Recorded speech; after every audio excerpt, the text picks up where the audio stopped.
Hello, everybody, and welcome to the Cyclical Investors Club YouTube channel. My name is Corey Kramer. Today, I'm going to be taking a look at Dollar Tree. We recently purchased Dollar General on its decline, but I've decided not to purchase Dollar Tree, and so I'm going to make a video explaining why. As always, this is not individual investing advice. This is just how I analyze stocks. I'm going to be using fast graphs for this analysis. I have a 25% off affiliate link for fast graphs down in the description. I also have links over to my Patreon. We do a lot over there, and we're going to be doing a lot more. There's a free tier.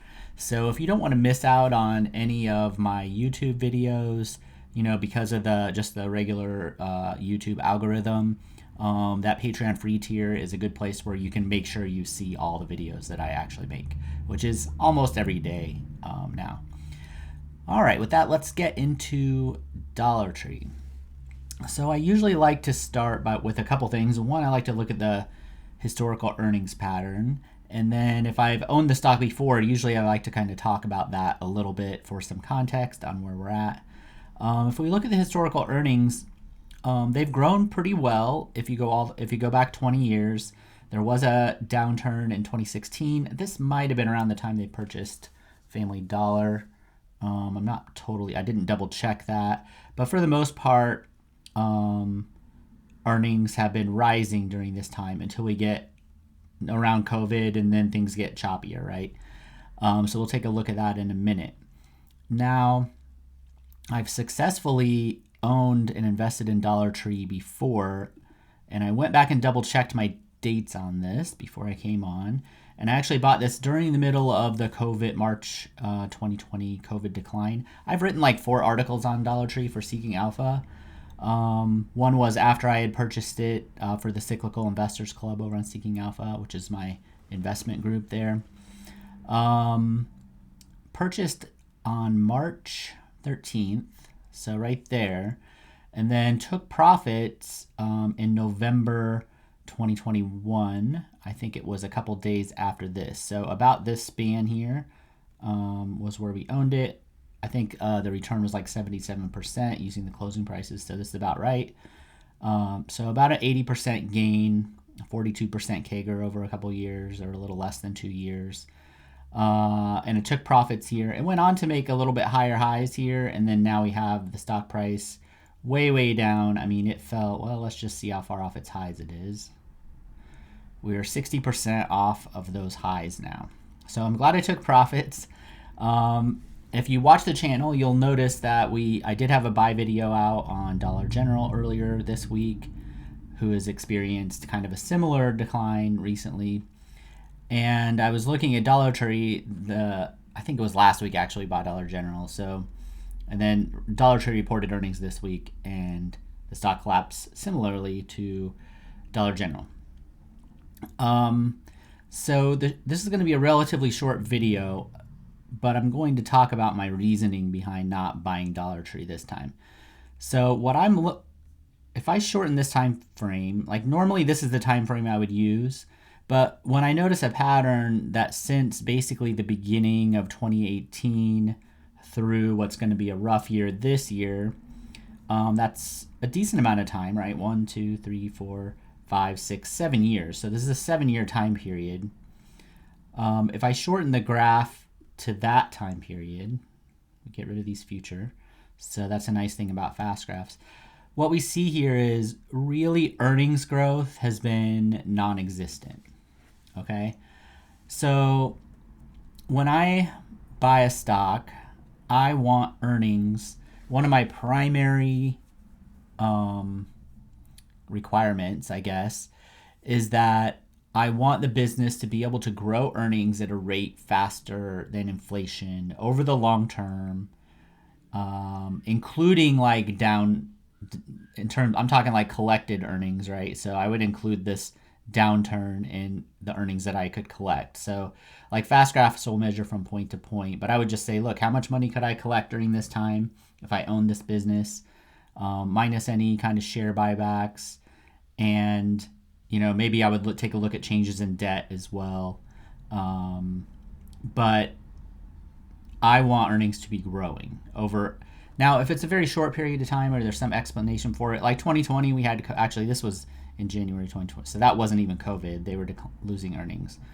Um, if there's some explanation, a recession, a pandemic, any kind of other thing that's easily explainable, that's not really what I'm talking about. If it's short term, like 1 to 2 years, if we start getting into 3 years and the growth just isn't there, then that's more of a longer term, more structural problem, probably with competition or whatever.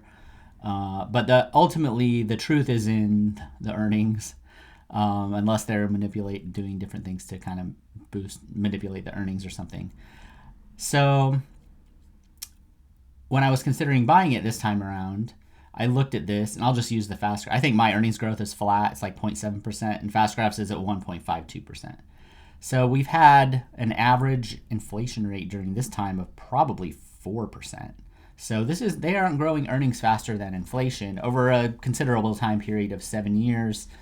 And granted, the pandemic's made things a little weird, but there are other companies like Dollar General who did grow their earnings. Well, maybe we should just look at it if I can. Let's take a look at Dollar General. Excuse me. Okay, so we can see the past couple of years have been tough for Dollar General, but over this same time period, earnings were growing 33%, 13, 58. So, and then a couple flat years, and now we have these down years. So maybe they're going to end up being like Dollar Tree, but the evidence was that they had recent earnings growth, whereas Dollar Tree doesn't. So that's the main reason that I'm not buying it during this downturn. Now, you say, well, you're not buying it during this downturn. Why did you buy it last time? Well, let's look at what the same sort of time frame looked like last time. So we would have been up to about here, and then I would have gone back maybe to usually I went back to 2006 or so. So this is what I would have been looking at when I bought it the last time. There's this one kind of down year where I think it was probably M&A related. Every other year they were just rising, and then they had kind of a tough, moderately tough, 2019. So that was just 1 year, and then we were just getting into their fiscal 2021, but really 2020 during the pandemic. So there was some weakness here, but the historical trend looked much better than what it does the last 7 years, right?